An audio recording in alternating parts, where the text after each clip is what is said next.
Hello, this is Heather from Twist My Stitch. Thank you for joining me for this tutorial. Before we get started, if you have any video requests, send me an email to heather@twistmystitch.com. You can also find my social media links in the description below. Please give this video a like, subscribe to my channel, and click on that bell to get notified of future videos.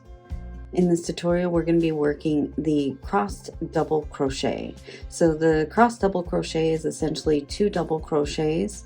One is worked first and then the other worked second into a skip stitch, entrapping that first double crochet into the stitch. So let's get started. First, you're going to skip the next stitch and work a double crochet into the following stitch. Then you're going to work a double crochet into the skipped stitch and work around that first double crochet that you worked. It's essentially entrapping that first double crochet within the stitch. Let me show that to you again.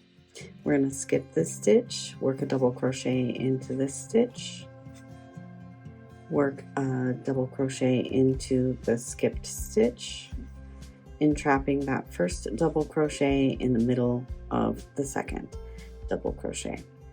And that's all there is to the crossed double crochet. Thank you for watching, and now go twist my stitch.